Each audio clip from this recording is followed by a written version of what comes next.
and welcome into the Sporting Pod. Along with Mauricio Ruiz and Becky Burleigh, I'm Cole Pepper. Today on the pod, one name or two. The decision to brand men's and women's teams is one that is evolving in this country as it is in other areas. The signings have begun in the USL Super League.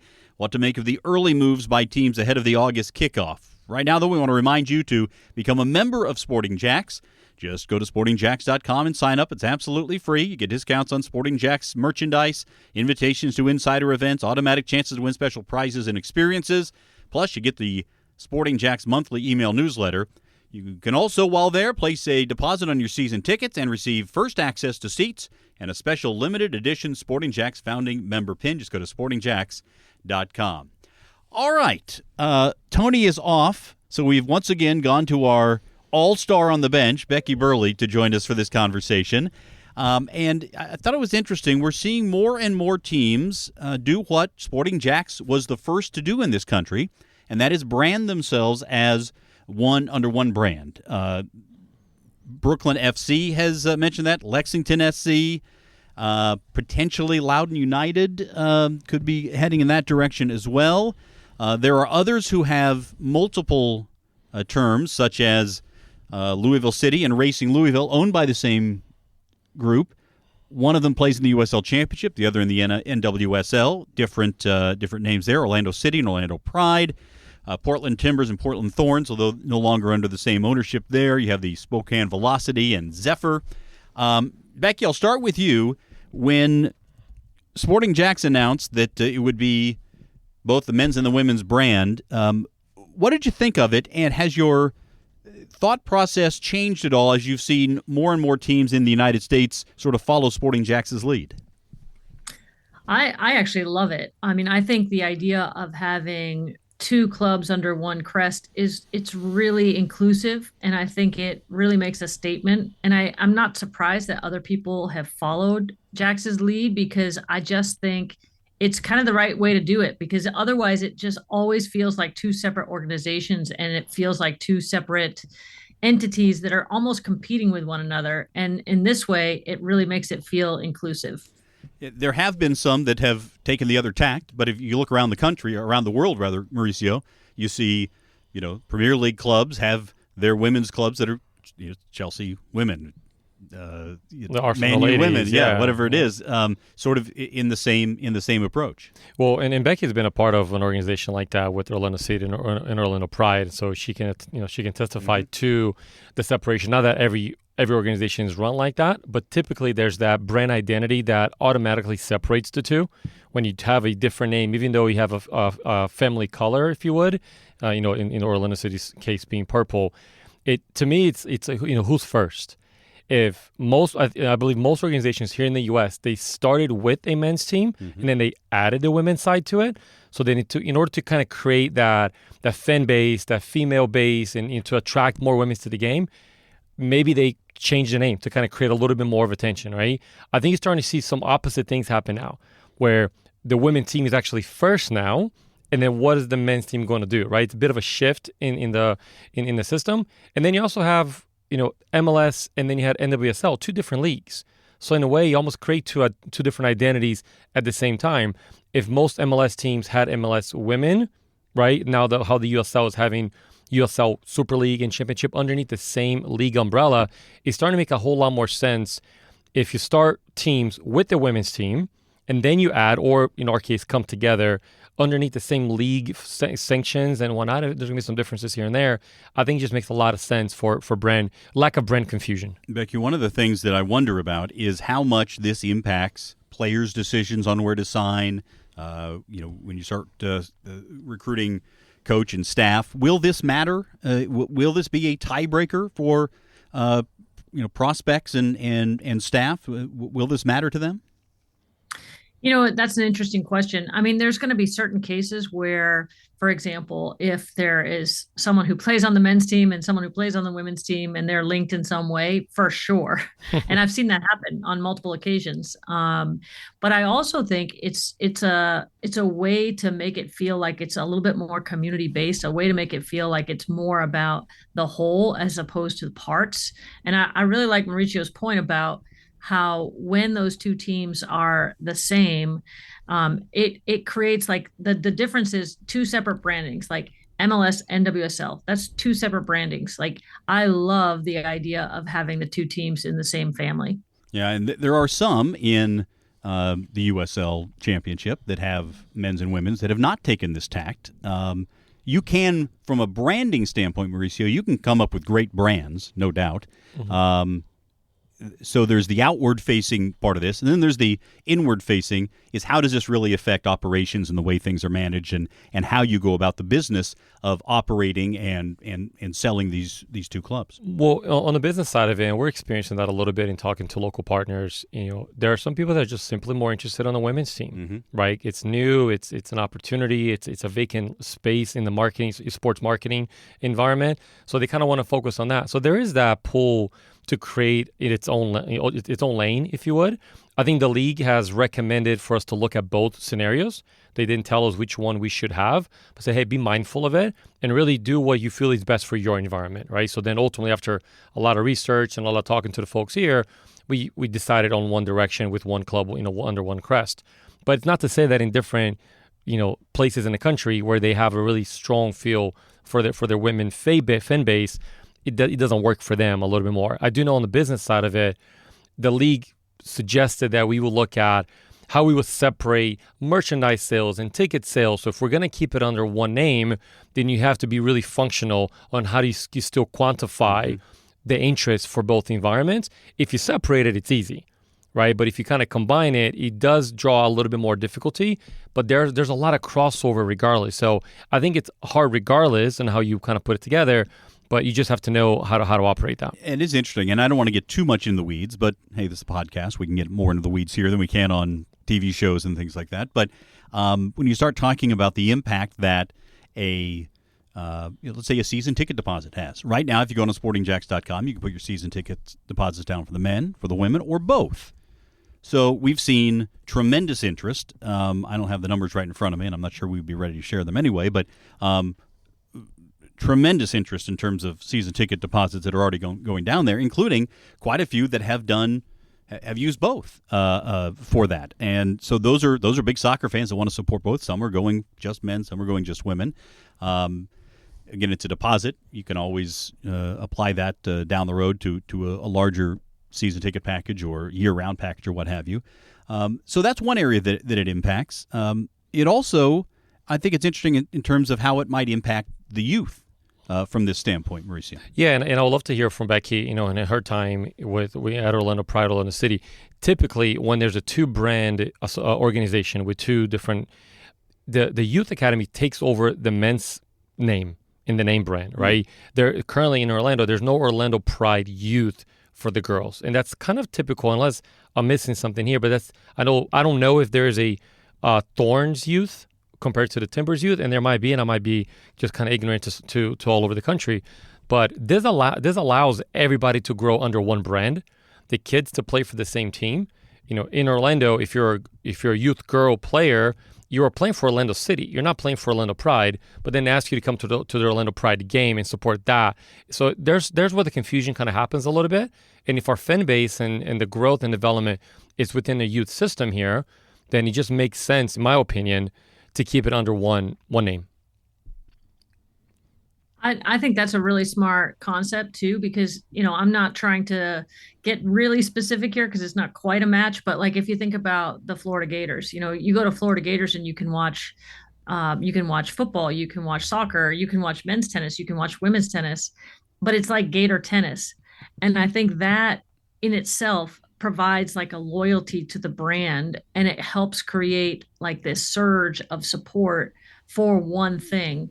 Whether you attend more women's games or men's games, I think that's a little bit irrelevant. I think it's more about how do you get the community excited about one brand. Yeah.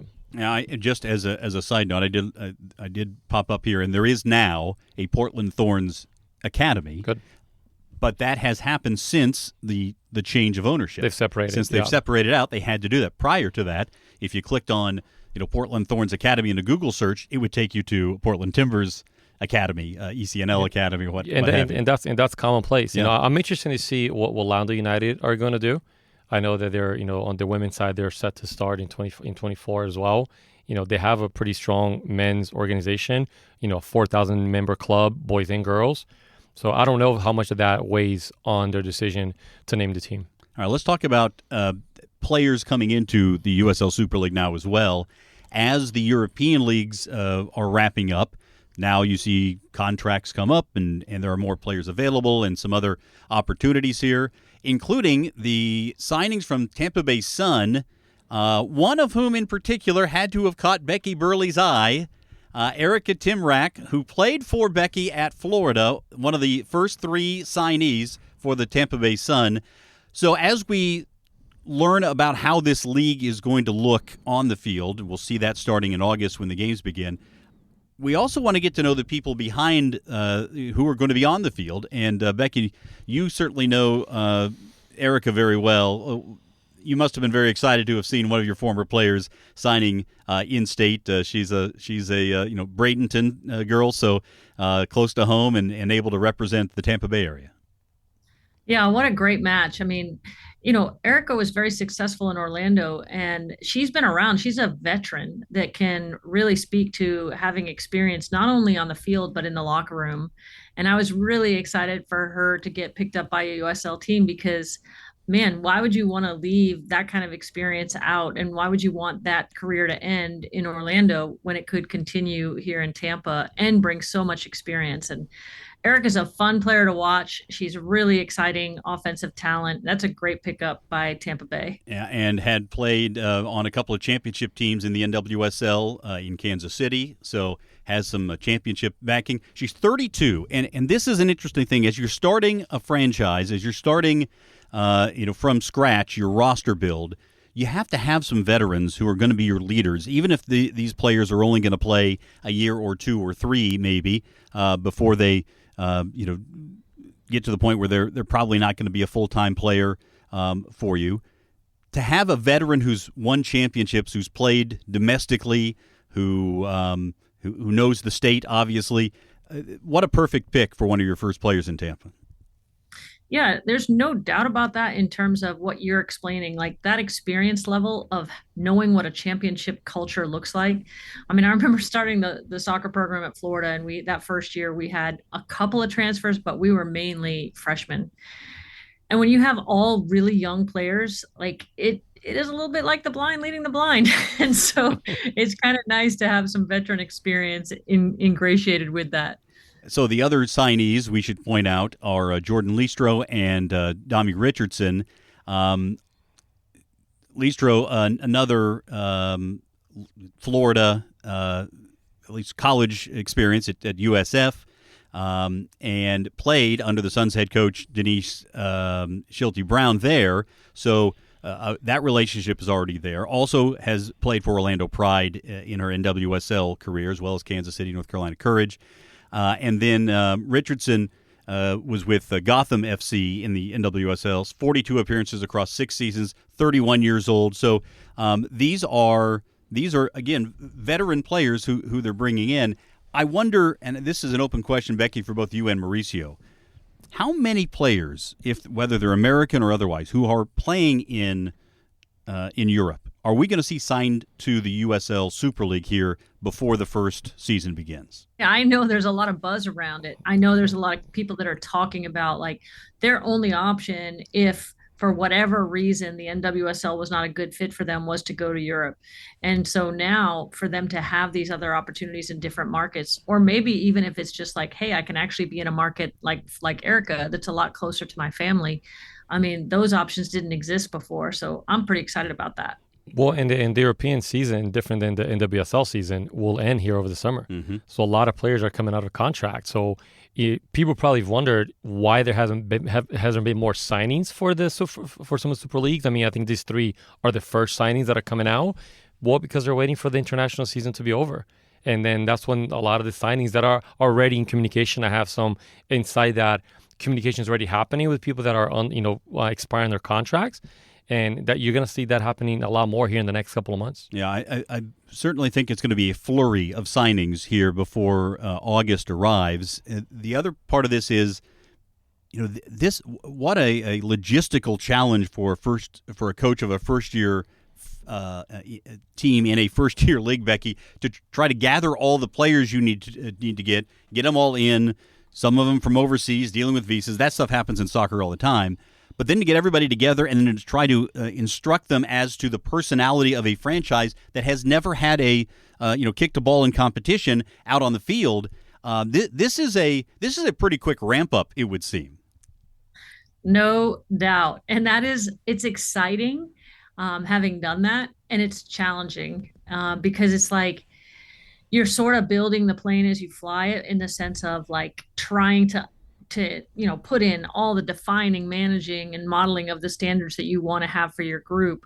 But it happens at such a quick pace because you're in it. You're literally in it while you're doing it. And, I think there's an exciting element to that for sure, but there's no doubt that it can be daunting. In some regards, your experience of launching the program at Florida sort of dovetails with this a little bit.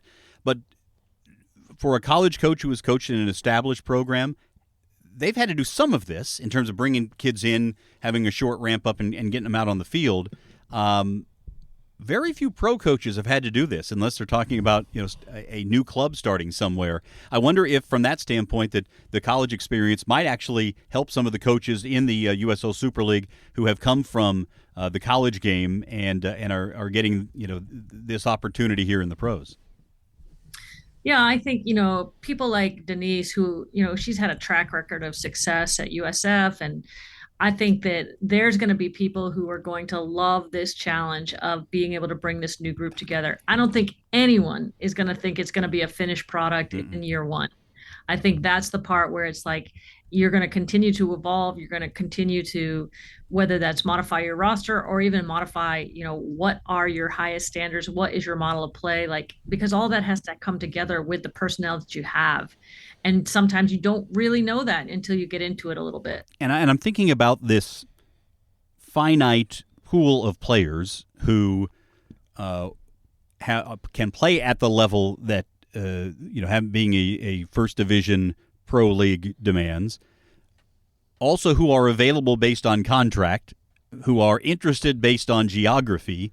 It is a finite talent pool here, Mauricio, and in some regards, this is not, the clubs are doing it on their own, but they also can find some partners in this to try to help to identify where those top players are. Yeah, and I think that's been the interesting part about the Super League, especially in its infancy stage. Everybody wants every other team to succeed, right? First of all, as an organization, and then the battle will be within the lines in the 90-minute and within the season. But that's still so far away. Everybody wants the other organizations to be successful in their ramp-up stage, as you're talking about, have a lot of buzz around their signings and how they're coming together.